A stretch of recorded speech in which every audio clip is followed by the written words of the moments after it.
자, 오늘 본문 특별히 18절에는 좀 몇 가지 생각을 해야 될 그 상황을 좀 자세하게 생각을 해야 뒤에 부분들이 좀 제대로 풀어지는 이런 함축된 본문입니다. 그래서 오늘 18절에부터 23절을 바울을 중심으로 해서 오늘 우리가 살펴보고, 다음 주일은 브리스길라와 아굴라 이 부부를 중심으로 해서 28절까지 그렇게 살펴보도록 그래 하겠습니다. 바울이 갱거레아에서 머리를 깎았다. 그래, 이게 좀 어떤 면에서는 생뚱맞은 표현이기도 하고, 그 다음에 여기 의미가 있다고 하면 이게 도대체 무슨 의미일까?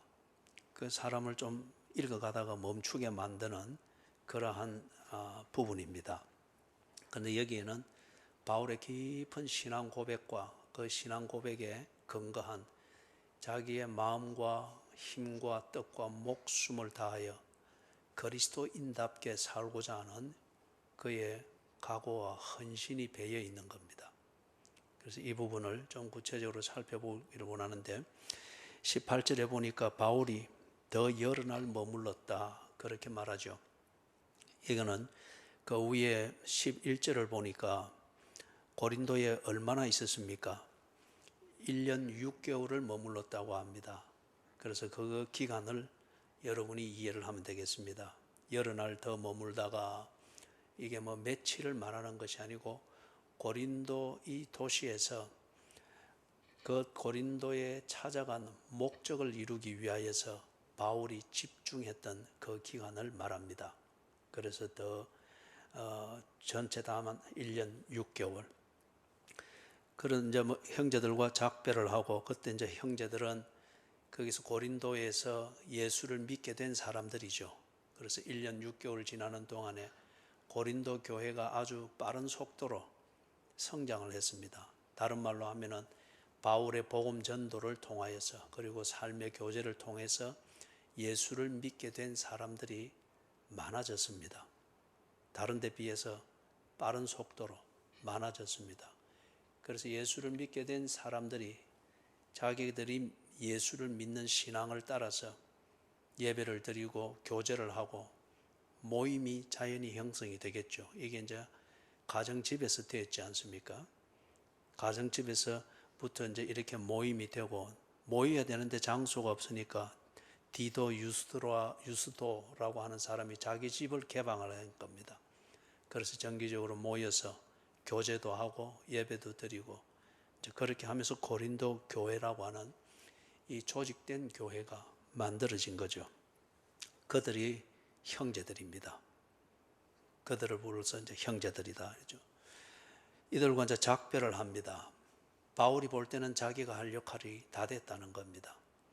자기가 할 역할이 다 됐다, 이것을 검증하는 것은 고린도 도시 안에서 자기가 할 수 있는 일, 그 다음에 고린도 도시 밖에서 자기가 해야 될 일, 기다리는 일, 이런 것들을 종합해 볼 때에 고린도 도시를 떠나야 될 때가 됐다. 그래서 작별을 합니다. 배를 타고 수리아로 간다 이렇게 되어 있습니다. 여러분들이 지중해 연안 지도를 찾아가지고 거기서 그리스 땅, 여기서 지금 시리아 또는 이스라엘이 있는 곳으로 가는 그 지중해 연안을 여러분이 보면은 배 타고 간다 하는 이걸 대번에 알 수 있을 겁니다. 수리아로 간다 이런데 이는 시리아를 말합니다. 그래서 이 시리아를 우리 그 헬라어로 되어 있는 이걸 우리 음력으로 바로 옮기니까 수리아 일이 되는데, 지금 우리에게 통용되어지는 이 지역의 이름은 시리아입니다. 그래서 같은 그건데, 그런데 지금 현재 한 국가의 이름으로 시리아를 쓰는 것하고 지금 여기서 쓰는 시리아하고는 경계가 다릅니다. 지금 바울 당시에는 로마 제국이 지중해 연안 전체를 정복해서 자기들의 식민지로 삼았죠. 식민지로 삼은 중에서 말을 잘 듣고 조공을 잘 하는 데는 자치권을 많이 주고, 늘 이리 반란을 일으키고 말썽을 지키고 이렇게 하는 데는 직접 통치를 해서 자율권이 많이 없고 어떤 이런 차별들이 있습니다. 그런 중에 이 식민지 중에 이 시리아, 지금 여기 수리아로 되어 있는 이 지역은 로마 제국에게는 굉장히 그 귀한 식민지입니다. 여기서 많은 세금이 들어오고, 그리고 여기는 동방으로 정복해 나가는 데 있어서 중요한 전초기지 역할을 했습니다.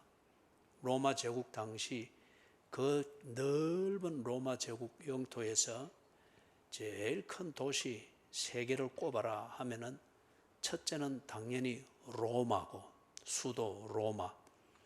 그 다음에는 저기 뭡니까, 이 시리아에 있는 안디옥입니다.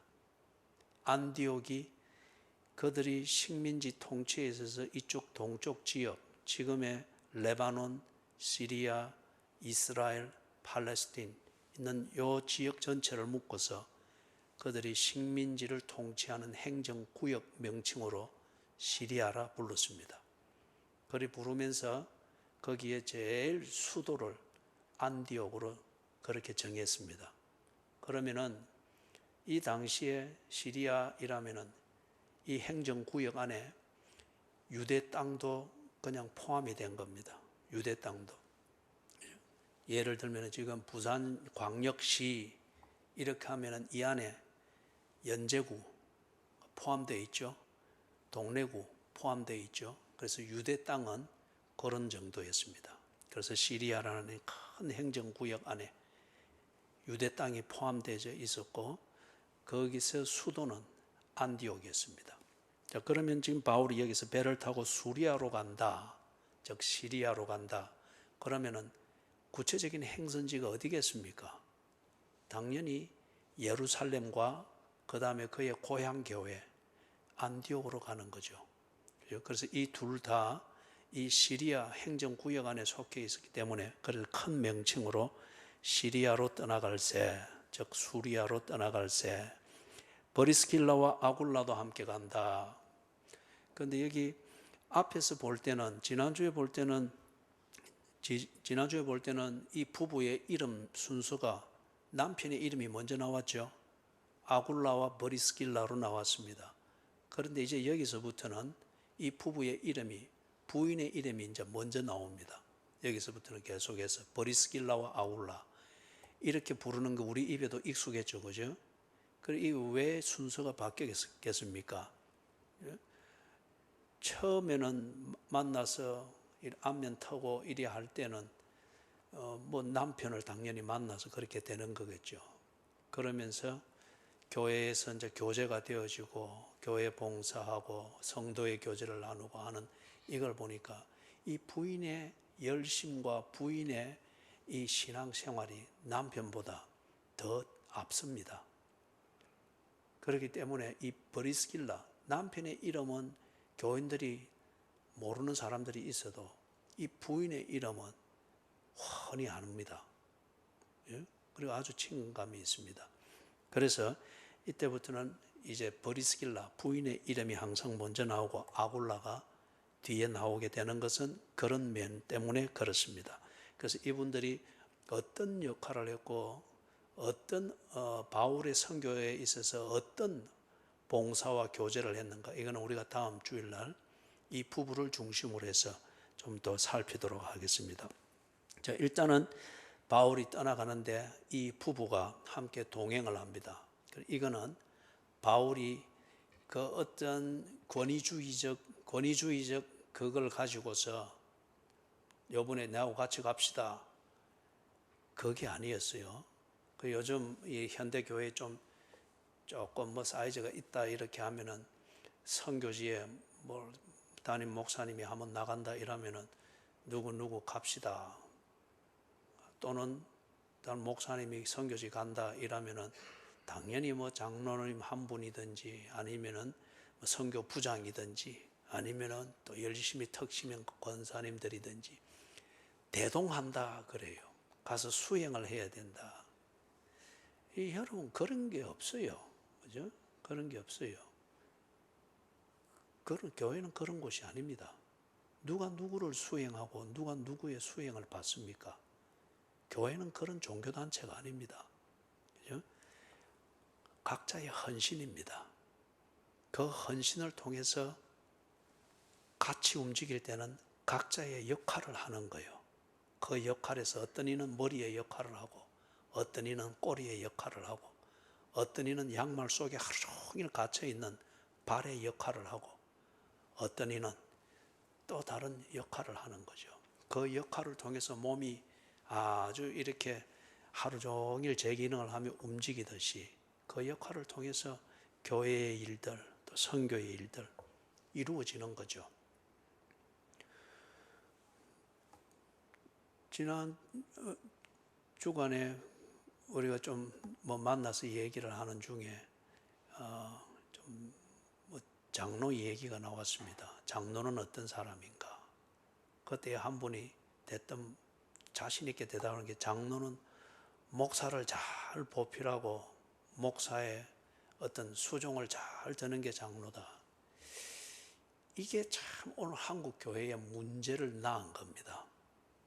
그럴 장로도 없지만은, 그죠? 그럴 장로도 없지만은 그런 게, 그렇게 하는 게 장로다라는 의식으로 장로 되려고 하거나, 또는 교회가 그럴 수 있는 사람이라 여겨지는 자를 장로로 세우거나, 또는 목사가 장로에게 그런 태도를 요구를 한다. 이런 틀에 맞는 사람을 장로로 그동안 쭉 해온 이게 상당수 많습니다. 그러다 보니까 한국 교회가 참 이 위기를 겪은 겁니다. 장로는 정말 교회의 기둥입니다. 그런데 교회의 기둥인 장로를 그런 식으로, 본인도 그런 식으로 이해하고 있고, 교회도 그런 식으로 이해하고 있고, 목사도 그런 식으로 장로를 부려먹으려고 하니까 기둥이 서 있지를 못하는 거예요. 그러니까 이 현대 한국 교회가 이 위기를 겪는 겁니다. 기둥이 없으니 다 휘청거리고 다 부실거리고 있는 거죠. 그런 게 아닙니다. 평신도도 일반 교인도 마찬가지지만 누가 누구의 수종을 들고 누가 누구의 종노릇을 하고 있을 수 없는 일입니다. 그것도 불가능한 일입니다. 불가능한 일이에요. 여러분, 제가 지금까지 목회를 해오면서 사람이 처음에 뭔가를 깨닫고 소위 말해서 은혜를 감정적 영역에서 제일 먼저 느끼잖아요. 그래서 다 자기 기분에 천국에 이미 가 있는 것처럼 느낄 때에 공수표와 같은 그런 약속들과 말을 막 뱉어냅니다. 나는 죽을 때까지 이 교회에서 어떻게 하고, 내가 정말 지사 충성으로 내가 목사님을 죽을 때까지 받들겠습니다. 그런 말 하는 사람들 참 많습니다. 그런데 다 한 가닥씩 하고 해코지 해놓고 다 떠났어요. 그런 게 있을 수도 없고, 있을 수 없는 그걸 내 기분과 적극적인 생각으로 한다고 공약을 해놓으니까, 이때 공약은 속이 텅 빈 강정 같은 약속을 말하는 거예요. 공약을 해놓고 이러놓으니까 이게 안 되는 거잖아요. 지도 지킬 수도 없는 것이고 될 수 있는 일도 아닌데 그래 놓고 나니까 못 지키는 거예요. 여러분, 그런 강박관념을 가지고 있어도 안 되고, 그런 식으로 교회나 성도의 교제나 개인의 신앙생활을 하려고 해서도 안 됩니다. 그래 해서도 안 됩니다. 그렇기 때문에 지금 바울이 떠나갈 때에 브리스길라와 아굴라, 이 참 아름다운 부부가 같이 동행을 하게 되는 것은 바울을 떠받들기 위해서 자기 생을 다 버려놓고 가겠습니다. 그게 아닙니다. 그 다음에 바울이 브리스길라 집사, 이번에 좀 가면서 좀 내 식사를 좀 계속 돌봐주면 좋겠는데 좀 주를 위해서 헌신하시죠. 그래서 예의하고, 그게 아니에요. 우리가 다음 주일날 좀 더 자세히 보게 되겠지만은, 브리스길라와 아굴라도 에베소에 해야 될 일이 있습니다. 그건 비즈니스입니다. 우리 지난 주를 봤죠. 천막 만드는 일. 이 당시 천막 만드는 일은 굉장히 큰 먹거리 사업입니다. 수요가 엄청나고 그리고 이것에 대해서 브리스길라와 아굴라는 분명히 이 분야에서 딱 틀이 잡혀 있는 사업가들이었던 게 분명합니다. 로마에서도 이 일을 했고, 그 다음에 거기서 유대인들 다 강제 추방시킬 때 고린도로 와서도 이 사업을 그냥 그대로 벌리고 하고 있고, 그리고 에베소 가서도 이 사업을 합니다. 그렇다고 하면은 브리스길라와 아굴라는 이 사업의 목적을 위해서 에베소로 가야 될 이유가 있습니다. 동시에 바울이 간다고 하니까 지금 동행을 하는 겁니다. 그리 하면서 바울이 이 브리스길라와 아굴라를 에베소에 가서 사업만 하지 말고 고린도 교회를 위하여서 지사 충성하듯 거기서도 당신의 사업을 하면서 교회를 잘 섬기고 복음 전거를 위하여서 유익이 되는 사업을 하십시오. 그 차원에서 지금 동행하는 김에 지금 같이 데리고 가서 바울이 에베소를 들리는 겁니다. 그래서 여러분 얼마나 멋있어요? 참 좋은 그리스도인 사업가, 그죠? 자기가 하는 사회생활을 통하여서 사회생활을 영향력 있게 하면서도 정말 멋지게 신앙생활을 하고 올바르게 신앙생활을 한다. 교회 중심의 생활을 철저히 하면서도 사회에서 영향력이 뒤떨어지지 않는 자기의 직업을 지켜나간다. 여러분, 이게 정말 능력입니다, 이게. 그죠? 교회 충실하면 사회에서 비실거리고, 사회에서 좀 됐다 싶으면 교회에서는 또 아주 위선이고 엉망이 돼버리고, 여러분, 이건 아주 미성숙이에요. 그죠? 멋진 그리스도인 사업가, 멋진 교회 중심의 생활을 잘 해내는 그런 성실한 엄마, 그런 균형 잡힌 아내, 그런 남편, 사업을 한답시고 사업이 얼마나 바빠요. 사업하면 성공하고 돈을 벌어야죠. 그게 장사의 이치지 않습니까? 장사한다, 즉 사업한다 하면서 돈을 못 벌면은 이거는 엉터리입니다. 돈을 벌어서 목적 안 봐 떠들게 써야죠. 그런데 참 그리스도인으로서 바른 신앙생활하고 바른 그리스도인의 사고방식과 도덕을 다 가지고서 그렇게 능력 있는 사회생활을 한다, 사업을 한다. 분명히 그 사람은 교회를 위해서나 사회를 위해서 큰 덕을 끼칠 사람인 게 분명합니다. 브리스길라와 아굴라가 지금 그런 유의 사람이에요. 그래서 지금 에베소로 바울과 동행이 될 때, 그죠? 가는 길에 지금 가는데 바울은 어쩌면 이 브리스길라와 아굴라 때문에 에베소는 역부로 들리는 겁니다. 역부로 들려서 거기서 사업만 하는 사람이 되지 말고 고린도에서 하듯 여기서도 당신은 이미 능력 있는 사업가니까 에베소에서 여기서도 능력 있는 사업가로서 여기에 복음 전거와 교회가 세워지는 것을 위해서 고린도에서 하듯 그렇게 균형 잡힌 영향력 있는 그리스도인으로 살아달라 심어두는 겁니다. 이 부분에 대해서는 좀 더 브리스길라와 아굴라를 중심으로 해서는 다음 주일날 좀 살펴봅니다. 그래서 함께 갑니다. 바울이 그런데 이상합니다. 일찍이 서원이 있었으므로 갱거레아에서 머리를 깎았다고 합니다. 일찍이 서원이 있었다. 이게 이제 뭔가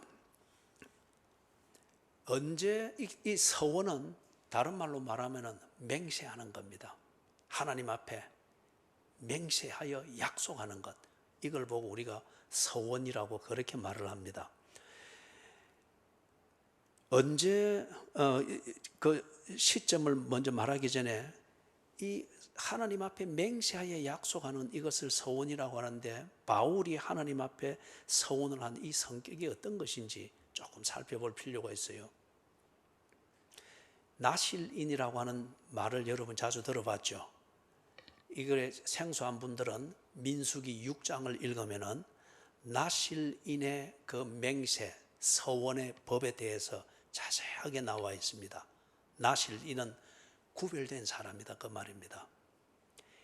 서원, 하나님께 맹세하여서 자기를 하나님께 구별하여 드리기 위하여서 약속을 하고 약속을 지키고 있는 그 사람을 보고 나실인, 구별된 사람이다 그리 불렀어요. 어떤 사람이 그리 하는지, 그가 지킬 내용이 뭔지, 그것은 민수기서 6장을 읽어보면 거기서 민수기 6장이 대표적으로 정리를 하고 있습니다. 삼손도 나실인이었죠. 사무엘도 나실인이었고, 그죠? 그렇게 했죠. 자, 그러면은 이게 나실인의 법이 간단하게 살펴보면 이렇습니다. 둘 중에 하나입니다. 하나님 앞에 이 서원을 하는 것은 첫 번째는 하나님의 은혜에 감격하여서 하나님이 주신 은혜를 받고, 하나님이 살아계시구나, 이 하나님이 지금 나를 사랑하시구나, 하나님이 나와 함께 하시구나, 나와 함께 하시는데 하나님이 나를 위하여서 마음을 다하고 뜻을 다하고 힘을 다하고 목숨을 다해서 하나님이 나를 사랑하고 나를 사랑하기 위하여 나와 항상 동행하시구나. 여러분, 이걸 깨달을 때 얼마나 감동이 되겠습니까? 그죠? 제 아내에게 카톡으로 문자 보내줄 때 반응과 보이스톡으로 얼굴은 안 보고 통화할 때의 반응과 얼굴 보면서 통화할 때 반응이 각각 달라요. 거기다가 얼굴 보면서 통화하면서 오늘 니 와 이리 예쁘노? 그죠? 그때는 이 완전히 반응이 막, 그죠? 카톡 안에서 막 아내가 튀어나오려고 그래요. 그죠? 니 와 이리 예쁘노? 이 말 한마디 해줬는데,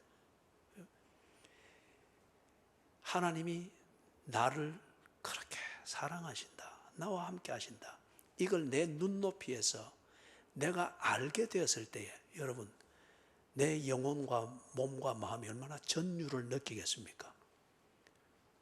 니 와 이리 예쁘노?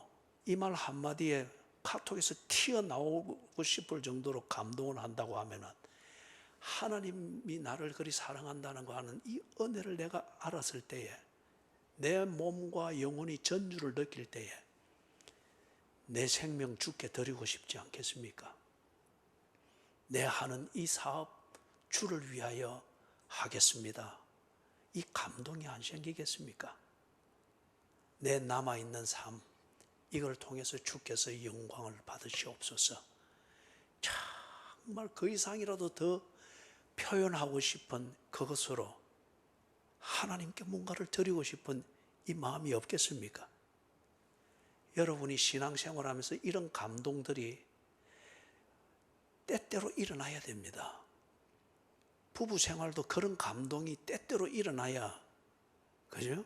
어무감으로 부부 생활하는 그 아주 삭막함에서 벗어날 수 있죠. 이런 게 일어나야 됩니다. 그래서 하나님의 은혜를 깊이 깨닫고 이 감동이 넘칠 때 사람들이 하나님께 서원을 했습니다. 하나님, 이것을 하나님께 드리겠습니다. 아니면은 하나님, 이 기도의 응답으로 내게 주신 이 사업, 이게 이루어지면은 여기서 10분의 1을 구별하여서 가난한 자들, 먹지 못해서 기회를 못 잡는 이 아이들을 위해서 내가 기꺼이 기부하고 쓰겠습니다. 그런 식으로 서원을 하는 거예요. 두 번째는 사명을 위해서, 내가 해야 될 일이 분명하고 이거는 내 아니면 안 되겠다, 이 사명을 위해서 하나님께 도움을 구할 때 하나님은 언제나 도와주십니다. 그런데 내가 내 사명감이 넘칠 때에, 반면에 그 사명을 내 힘으로 이룰 수 없는 막다른 골목에 부닥친 것 같은 이 긴장이 크게 만들어질 때, 그때에 하나님의 도움을 절실히 구하면서 그 하나님의 주목을 끌기 위하여 서원을 합니다. 그죠? 이때 너무 무리했고 충동적으로 무리를 해서 이걸 서원을 했던 사람이 누굽니까? 사사기에서 입다가 있죠. 입다. 그죠? 전쟁은 나가야 되겠는데 자신은 없단 말이에요. 하나님이 도와주면 이기겠는데, 이때 긴장이 되니까 하나님이 도와주신다고 하는 것에 대해서 걱정이 되고 막연해지니까 그 하나님의 주목을 끌기 위해서 뭘 했습니까? 나로 승리하고 돌아오게 하시면은 돌아오는 나를 맞이하기 위해서 저 문에서 제일 먼저 나오는 사람을 제물로 드리겠습니다. 너무 적극적이었어요. 돌아왔는데 누가 제일 먼저 나왔습니까? 딸이 제일 먼저 나온 거예요. 그죠? 그래서 아주 비운의 그러한 사사가 됐죠. 그래서 두 가지입니다. 서원을 할 때 한 가지는 하나님의 은혜를 크게 깨달아서 감동이 넘칠 때, 두 번째는 내 앞에 이루어야 될 사명이 있는데 이 사명을 이루기 위하여서 하나님의 도움을 절박하게 구할 때, 그럴 때 서원을 하면서 뭔가 약속을 하죠. 이렇게 서원을 해서 이 서원을 지키는 기간에 있는 이 사람을 보고 나실인이라고 하는데, 이 나실인이 지켜야 될 법을 민수기서 6장에 정리를 해놓은 것, 이걸 보면은 네 가지가 되어 있습니다. 네 가지로 요약이 됩니다. 하나는 술을 먹지 않습니다. 당연히 포도주죠. 포도주와 그걸 독하게 발효시킨 소주라 하는 이 독주를 먹지 않죠. 그 다음에 이 포도 열매와 나무, 이것으로부터 난 어떤 것도 입에 대서는 안 됩니다. 되지 않습니다. 이스라엘 사람들이 포도와 관련해서 나온 이런 생산품들을 일절 입에 대지 않는다고 하는 것은 그들의 일상적인 식생활에서, 그 다음에 일상적인 그런 즐기는 생활에서 거의 50% 이상은 제약을 받게 됩니다. 포도와 관련되어진 이 모든 생산품에서 먹지를 않는다, 이렇게 될 때에. 그런데 이걸 지키는 거예요. 세 번째는 사체를 멀리 해야 됩니다. 집 안에서 초상이 나도 나실 일은 그것에 관여해서는 안 됩니다. 부정한다, 이래 하여서. 그 다음에 네 번째는 머리를 깎지 않아야 됩니다. 오늘 내가 서원을 했다. 그러면 이 서원이 약속된 기간 동안, 오늘 내가 서원을 하고 이게 이루어질 때까지 나는 이렇게 하나님에게 이것을 지키겠습니다 라고 했으면 그것이 끝날 때까지 머리를 깎아서는 안 됩니다.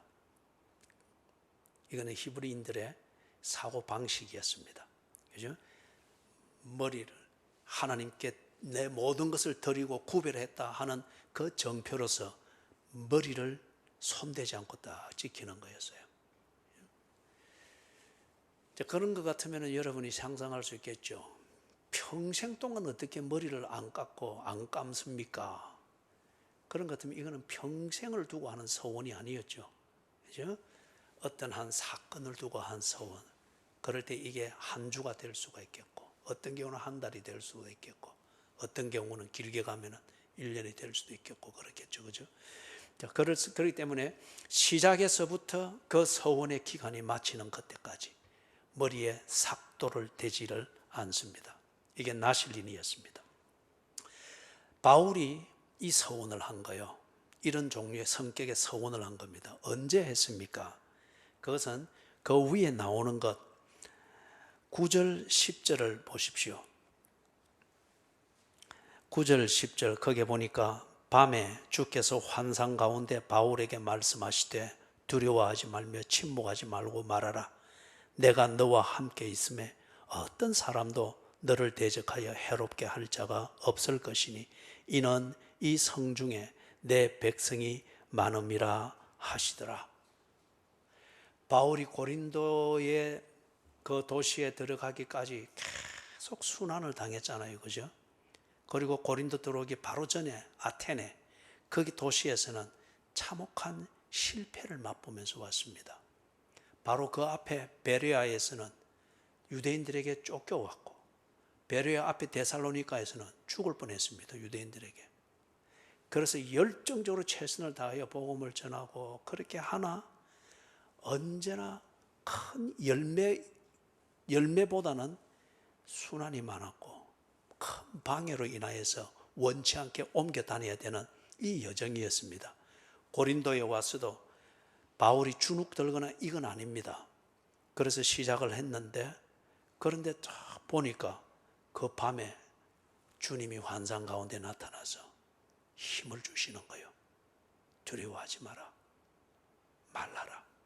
선포하라. 내가 너를 지켜줄 것이다. 얼마나 위로가 되겠어요. 이것 없을 때도 바울은 데살로니가나 베리아나 아테네에서 주눅 들지 않고 복음 전거하고 일상생활을 살았습니다. 그런데 지금 여기서 주님이 나타나서 이렇게 해주니 이게 카톡으로 영상에서 네 오늘 와 이리 예쁘노 이것에 비할 바가 아닌 거예요. 그죠? 너무 감동했습니다. 이때에 바울이 서원한 것으로 봅니다. 하나님, 나 같은 것을 이렇게 챙겨주시니 감사합니다. 나 같은 것, 이것 챙겨주느라고 하나님이 나를 따라다니셨군요. 이런 하나님 앞에서 내가 어찌 이것저것 가리겠습니까? 이 도시에서 주의 복음을 전가하기 위해서 내 목숨 다 바치겠습니다. 이런 서원이 되지 않겠습니까? 그죠? 그리고 이 도시에 복음을 전가하여 주의 백성들이 돌아오는 것, 나는 이것을 보기까지 여기에서 최선을 다할 것입니다. 이런 서원을 했겠지 않습니까? 그러니까 11절이 이어져서 나온 거예요. 1년 6개월을 머물며 그들 가운데서 하나님의 말씀을 가르치니라. 바울의 서원의 기간이었습니다. 자, 그래 이제 떠나는 거예요. 자, 그런데 떠나면서 18절 마지막에 보니까 갱그레아에서 머리를 깎았더라. 지난 주일날 갱그레아 위치에 대해서 간단하게 설명을 했습니다. 여러분들이 인터넷이든지 여기서 지도를 찾아서 아니면은 여러분이 성경의 부록으로 들어가 있는 바울의 선교 여행에 대한 그 루트를 보면은 갱그레아를 볼 수 있을 겁니다. 갱그레아에서 머리를 깎았다.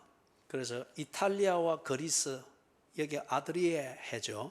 이탈리아와 그리스 사이에서 이탈리아 쪽을 바라보고 있는 그 항구, 거기에서 갱그레아는 여기 그리스와 터키 사이에 있으면서 터키를 바라보고 있는 이 고린도의 이 또 항구입니다. 이 두 가지를 딱 엮은 게 뭐라고 했습니까? 그 고린도 해협이라 그랬죠. 그래서 땅을 파서 배를 그쪽으로 운하측으로 끌어가니까 고린도가 굉장히 돈을 많이 버는 겁니다.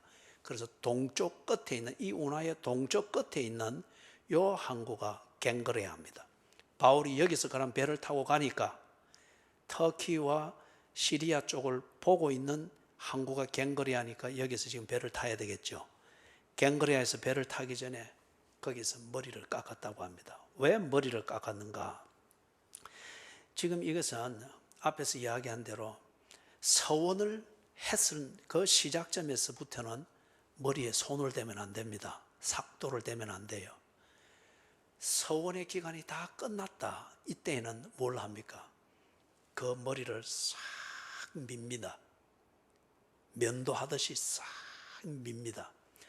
그래서 밀어가지고 그 깎은 머리를 예루살렘 성전에서 드리는 화목제물, 화목제를 드릴 때 이 화목제를 제물을 익히는 그 불이 있죠. 불 위에 이 머리카락을 놓아서 태우는 겁니다. 이것으로 서원에 대한 자기의 할 약속을 다 지킨 것으로 그렇게 됩니다. 그래서 서원 기간이 딱 끝나는 거예요. 그래서 지금 바울이 이 갱그레아에서 머리를 깎습니다. 고린도에서 복음을 전가하는 것과 관련해서 하나님께 서원했던 이 기간 1년 6개월이 끝난 겁니다. 물론 바울은 1년 6개월을 약속한 게 아니고 고린도에서 복음을 전가하는 이 일을 위해서 지가 할 일에 최선을 다하겠다는 이거였습니다. 그 최선이 다해졌다고 여겨지는 이 시점을 보니까 1년 6개월이 지난 겁니다. 그래서 바울이 머리를 여기서 깎습니다. 그러면 여러분들이 이제 질문이 나올 거예요. 아니, 서원을 마칠 때는 예루살렘에서 화목제를 드리면서 그 머리를 깎고 그 머리를 화목제물을 익히는 불에 태운다고 했는데 왜 바울은 여기 갱그레아 그리스에서 머리를 깎습니까? 그러면은 나실린의 법을 어긴 게 아닙니까? 좋은 질문이죠. 바울이 갱그레에서 머리를 깎은 이유는 실제적인 이유가 있었기 때문에 그렇습니다. 지금 여기서 브리스길라와 아굴라 이 부부를 가는 길에 에베소에 같이 들려서 거기에 복음을 전가하고 교회를 세우는 이 일을 위해서 이 부부가 뭔가 역할을 해주도록 이걸 위해서 에베소를 일부러 들리지 않습니까? 그리고 예루살렘으로 내려갈 거란 말이에요. 그런데 바울이 지금까지 다니면서 누구와 항상 마찰을 일으켰습니까? 유대인들이었습니다. 유대인들이 항상 이 바울에게 시비를 걸었고 그리고 바울을 쫓아내었고 죽이려고 했고 했죠. 그렇게 해서 지금 고린도까지 왔는데 고린도에서는 공교롭게도 새로 부임한 갈리아 총독이 거기 우리가 지난주에 봤죠. 12절에서부터 봤죠. 갈리오 이 총독이 딱 법으로 보호를 해 주었습니다. 유대인들이 핍박하고 있던 이런 것에 대해서 합법성을 갈리오 총독이 인정을 안 했습니다. 그러다 보면 공교롭게 이게 바울에게는 굉장한 힘이 됐던 거예요. 그래서 유대인들이 많은 고린도 도시였지만은 바울이 다른 도시처럼 유대인들에게 큰 핍박과 방해를 받지 않으면서 고린도에서 이 복음을 전가할 수 있었던 거예요. 그런데 이제 고린도를 떠납니다. 유대인들이 아주 많은 지역인 에베소로 갑니다. 그리고 유대인들의 본산지인 예루살렘으로 갑니다. 지금까지 바울이 특히 데살로니가에서 쭉 내려오는 때에 겪었던 것, 유대인들의 이 방해와 핍박 때문에 복음 전거하며 자기가 정착해 사는 여기에 언제나 치명적인 방해를 받았단 말이에요. 그래서 쫓겨다녔단 말이에요. 유대인들이 바울을 방해하는 것은 명분으로 내세우는 것 중에 하나는 뭡니까? 율법을 어긴다는 거였습니다. 율법을 어기면서 예수를 하나님을 경배하라고 한다. 거기 18장 13절을 보세요. 18장 13절 거기 보면은 이 유대인들이 갈리오 총독에게 고소하면서 뭐라 합니까? 말하되 이 사람이 즉 바울이 율법을 어기면서 하나님을 경외하라고 사람들을 권한다 하거늘. 유대인들이 따라다니면서 바울을 핍박하고 방해하고 이렇게 했던 그 명분은 이거였습니다. 율법을 어기면서 어떻게 하나님을 경외하라느냐? 네 사입이 아니가. 하나님을 경외하려면은 하나님의 말씀인 율법을 지켜야지. 그런데 왜 당신은 율법을 어기면서 하나님을 경외하라고 네가 그래 하느냐? 이게 유대인들이 시비를 거는 주된 이유 중에 하나였습니다. 그래서 지금 바울이 유대인들의 밀집 지역 중에 하나인 에베소로 가면서 그리고 더 본산지인 예루살렘으로 가면서 이 경험을 생각하면서 유대인들과 불필요한 마찰을 피하고 싶은 거예요. 내가 모세의 율법을 부정하거나 거부하거나 어기는 사람이 아닙니다. 이걸 보여주고 싶은 거예요. 그렇게 해서 모세의 율법에 있는 대로 나실린의 법을 지키고 그 법을 충실히 지키면서 나는 하나님을 경외하는 사람입니다. 구체적으로 보여주고 싶은 거예요. 그래서 유대인들과의 불필요한 마찰 때문에 복음을 전가하는 이 본질적인 일이 데살로니가나 베레아에서나 아덴에서 당했던 것처럼 그렇게 쫓겨나가는 이게 이제는 피하기를 원하는 거예요. 지혜롭게 처신하기를 원하는 거예요. 갱거레아에서 그래서 머리를 깎았습니다. 그래서 학자들에 의하면 모두가 다 동의하는 것은 아니지만은 여기서 바울이 머리를 깎고 깎은 머리를 가지고 갔다. 그래서 예루살렘에 가서 거기서 마지막 화목제물을 태우는 불에 거기서 머리를 태웠다. 그래서 율법을 지켰다라고 말하는 학자들도 있습니다. 그럴 수도 있습니다. 그러나 증거는 없습니다. 그러나 분명한 것은 바울이 이렇게 한다고 해서 이게 율법을 어겼느냐 그렇게 말을 할 수는 없습니다. 나실인의 법을 어겼느냐, 그렇게 말을 할 수는 없다는 것이에요. 자, 마지막으로 바울이 어떻게 했는가? 갱그라에서 머리를 깎고 그 다음에 에베소에 가가지고 19절에 거기 나오죠. 에베소에 와서 그들을 거기 머물고, 여기서 그들은 브리스길라와 아굴라 이 부부입니다. 이들을 에베소에 머물게 하고 자기는 유대인의 회당으로 들어가서 어디로 가든지 하던 그대로 말씀을 강론하여 가르쳤습니다. 그죠? 그래서 에베소에 들러서 그렇게 했습니다. 그런데 여기서 유대인들과 마찰이 없습니다. 유대인들과 마찰이 없습니다. 그죠? 지금 갱걸에서 머리를 깎고 왔잖아요. 그죠? 왜 깎은가에 대해서는 유대인들이 알고 있습니다. 나실인의 법을 지키고 있다고 하는 것을 알고 있습니다. 그러면서 말씀을 강론하면서 예수가 그리스도인 것을 강론하고 할 때에 일단 그들이 율법을 어기고 있다고 하는 이 시비는 걸지 않고 있습니다. 그 다음에 21절 거기서 오래 머물지 않고 작별하여 옵니다. 이거는 예루살렘에서 지금 절기를 지키는 이 일정이 다가오기 때문에 이 시간에 맞추어 가고자 하는 겁니다. 그렇게 해서 거기서는 좋은 인상과 환영을 받으면서 사람들이 좀 더 머물러 주면서 우리에게 말씀을 가르쳐 주기를 원하지만은 바울이 극구 사양을 하고 작별하여 이르되 만일 하나님의 뜻이면 너희에게 돌아오리라 하고 배를 타고 에베소를 떠났다고 합니다. 바울이 이 다음 3차 여행을 떠날 때 에베소에 들립니다.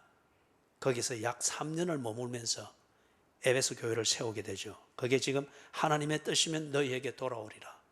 이게 바로 뒤에 이루어집니다. 자, 그러면 그 다음에 22절을 보면은 배를 타고 갔는데 가이사랴에 상륙했습니다. 이 로마 제국이 통치할 시대에 유대 땅의 수도는 가이사랴였습니다. 예루살렘이 아니고 가이사랴였어요. 이거는 로마 황제에게 환심을 얻기 위하여서 인공적으로 지은 항구 도시죠. 지금도 가면은 그 유적지가 잘 보존되어 있습니다. 자, 그래서 이 가이사랴에 상륙을 했습니다. 그런데 거기 보니까 올라갔다 그러죠. 올라가서 교회의 안부를 들었다 이렇게 말합니다. 올라갔다. 어디로 올라갔습니까?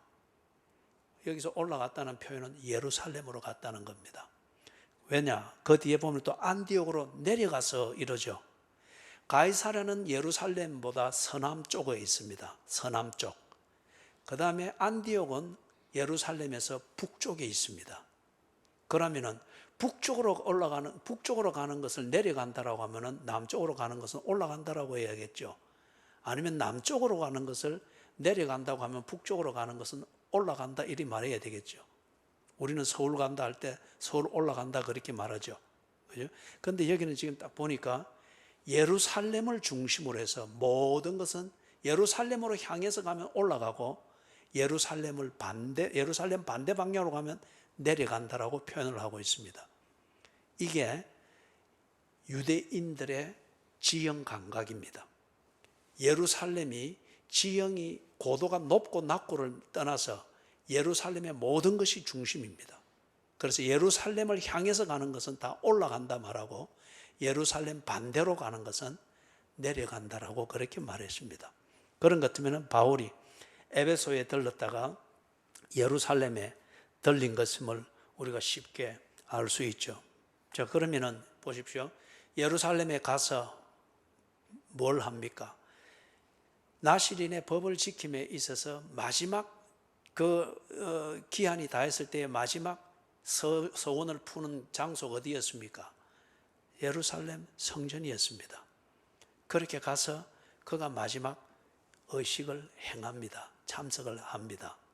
그런데 이제 문제는 왜 머리를 그러면서 예루살렘 성전에서 안 깎고 갱그레아에서 깎았습니까? 그것은 앞에서 말한 대로 이것을 보면은 바울이 율법을 지키고 존중하되 그러나 유대인들처럼 율법주의자는 아니었습니다.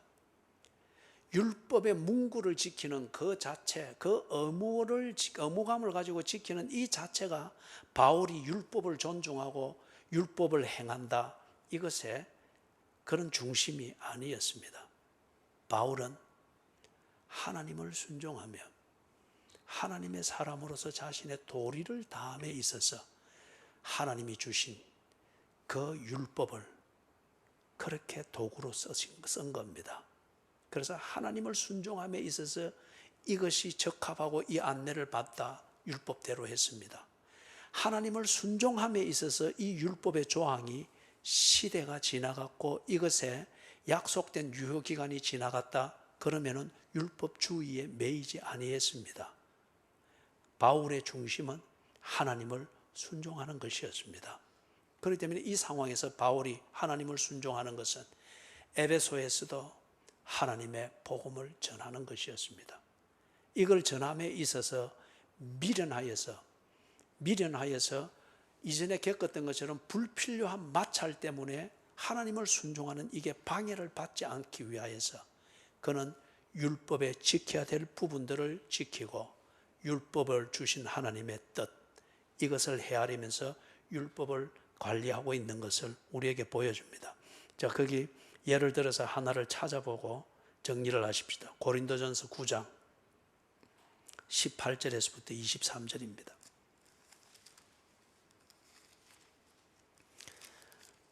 고린도전서 9장 18절에서부터 23절 제가 봉독합니다. 그런즉 내 상이 무엇이냐? 내가 복음을 전할 때에 값없이 전하고 복음으로 말미암아 내게 있는 권리를 다 쓰지 아니하는 이것이로다. 내가 모든 사람에게서 자유로우나 스스로 모든 사람에게 종이 된 것은 더 많은 사람을 얻고자 함이라.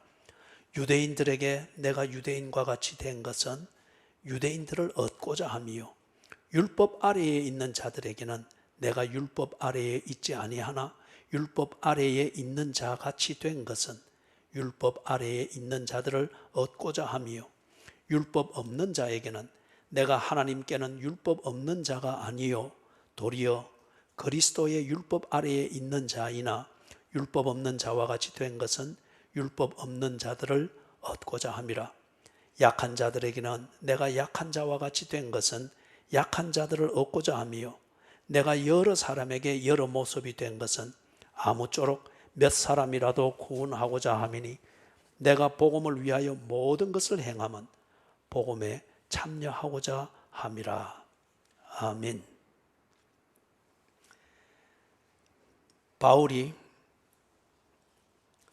바울은 분명했습니다. 율법으로 구원을 얻는 것은 아니다. 분명했습니다. 율법이 구세주가 아니고 율법이 구원의 길이 아니고 율법이 진리가 아니고 율법이 생명을 주는 것이 아님을 바울은 분명히 압니다. 예수를 만나고 난 뒤 그리고 예수를 믿고 난 뒤 이것은 보다 분명히 확실해졌습니다. 율법은 복음이 아닙니다. 이게 바울의 분명한 입장입니다. 그러나 갈라디아서에서 말하는 것처럼 율법은 몽학 선생이라고 했습니다.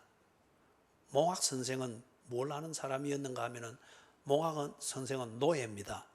그런데 이 노예는 특별히 뭘 하는가 하면은 주인집 아들을 데리고 우리 표현으로 말하면은 주인집 아들을 데리고 어린이집에 데려주고 문 앞에서 기다렸다가 다 마치고 나면은 또 주인집 아들을 데리고 오고 주인집 아들이 배울 수 있도록 배우는 장소 또는 선생에게 데려다 주고 데려오고 이 일을 맡아서 하는 사람이 몽학 선생입니다.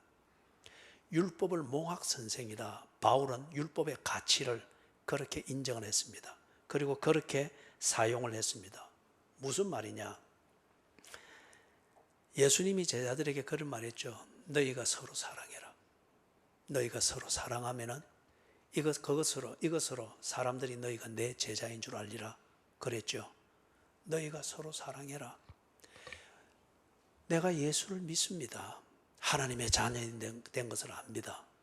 그런데 이것만으로 내가 하나님의 자녀다울 수는 없잖아요. 하나님의 자녀답게 살아야지요. 하나님의 자녀다운 말을 해야지요. 하나님의 자녀답게 옷을 입어야지요.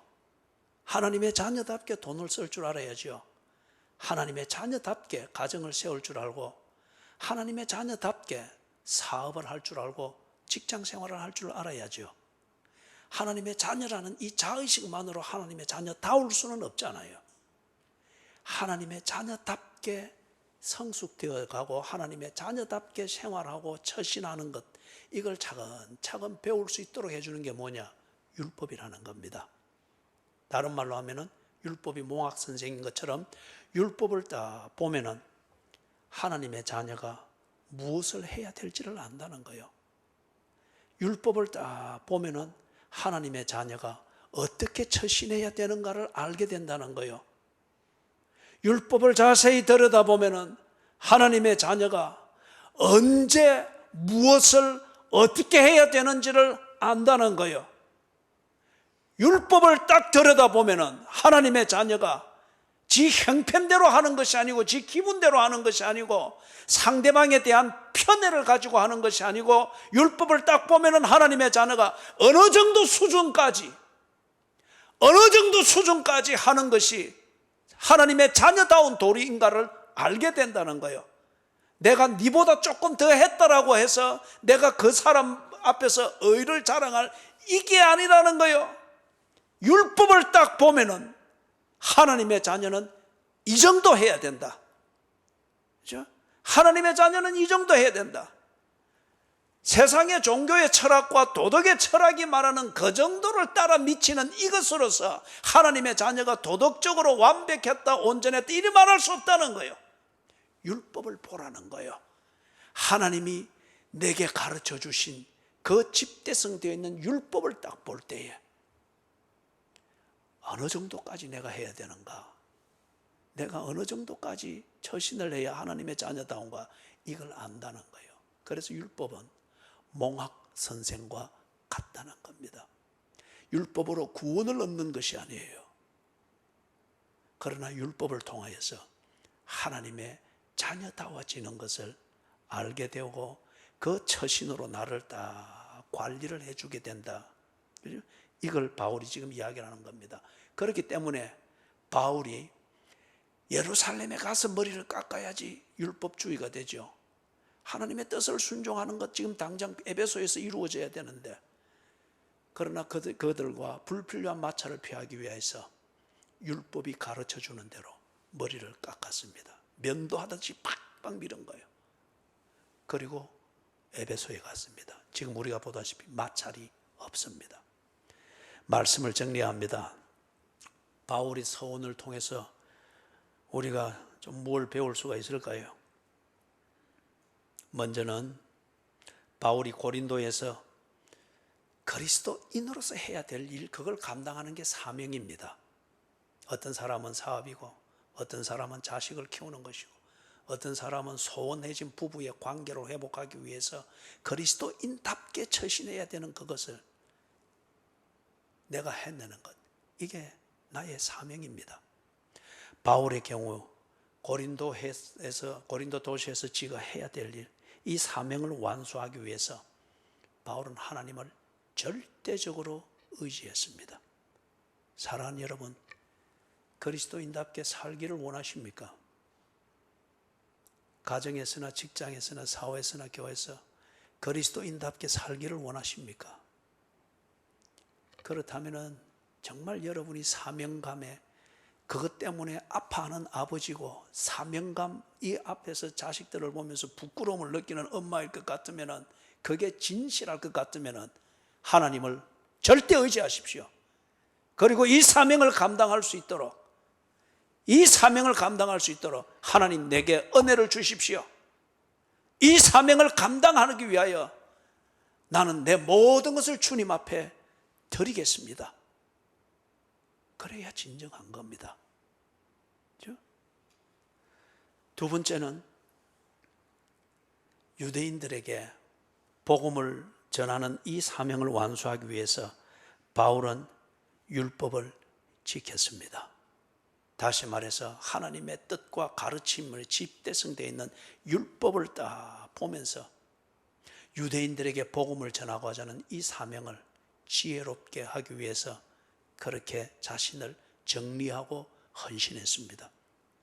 사랑하는 여러분, 정말 그리스도인답게 살기를 원하고 그것이 하나님을 순종하는 것이다, 그리 하고 싶다, 이게 진정한 여러분의 소원일 것 같으면 하나님이 내게 가르치신 말씀, 율법, 간단하게 말하면 십계명에 있는 대로 도둑질하지 마라, 간음하지 마라, 거짓말하지 마라, 부모를 공경해라, 내 이웃을 탐내지 마라, 그 수준에 이르도록 지켜야 됩니다. 그죠? 내가 내 가정을 복음화해야지, 내 남편 복음을 전해서 복음화, 어쨌든 예수 믿게 해야지, 그리 하면서 남편에게 거짓말하고 아내에게 강도 같은 기분 나쁘면은 폭언을 쏘아붓고 아니면 레이저 눈빛으로 팍 기를 죽이고, 그거는 거짓말이죠. 바울은 유대인에게 복음을 전하기 위하여서 율법에서 지켜야 될 부분들에 대하여 머리를 빡빡 면도하듯 밀는 것까지 지켰습니다. 그리고 복음을 전하고자 하는 이 진정성으로 다가갔습니다. 내가 그리스도인으로서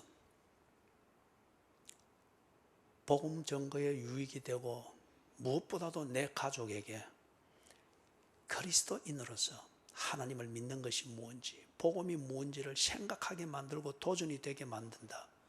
당신 기분대로 해서는 안 됩니다. 당신 행편대로 해서는 안 됩니다. 뭐 좋아하는 밥만 자꾸 피자만 사먹인다고 해서 될 문제가 아닙니다. 그죠? 부모는 절대 자식의 노예가 아니고 종이 아닙니다. 비위를 맞춰주는 아바타가 아닙니다. 내 기분대로 행편대로 하려니까 안 되는 겁니다. 바울이 그랬던 것처럼 율법이 내게 가르치는 대로, 하나님의 말씀이 내게 가르치는 대로 내 자식에게, 내 남편에게, 내 아내에게 이 복음, 그리스도인이 되는 이 삶에 대해서 생각하게 만드는데 뭘 해라 말씀하시는 그 율법, 하나님의 말씀대로 그렇게 지켜야 됩니다. 머리를 미는 일이면 머리를 밀어야 됩니다.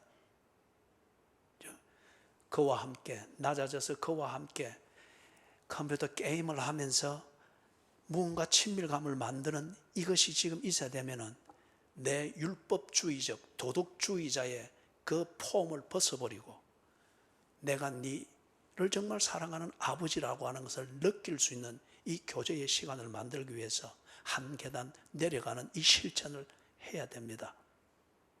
복음을 전하기 위해서. 그게 하나님의 말씀의 가르침이면 그렇게 해야 됩니다. 바울이 그걸 한 겁니다. 이걸 위하여서 바울이 서원을 한 거예요. 이 서원을 하나님은 기쁘게 받으시고 하나님께서 바울에게 마음과 뜻과 힘과 목숨을 다하여 바울에게 은혜를 베풀었죠. 그래서 바울이 바울 된 것입니다. 오늘 여러분에게 이 은혜가 서원, 이걸 통하여서 하나님께서 우리에게 특별한 은혜를 베푸시는 이 귀한 깨달음이 여러분에게 이루어지기를 주님의 이름으로 축원합니다. 아멘.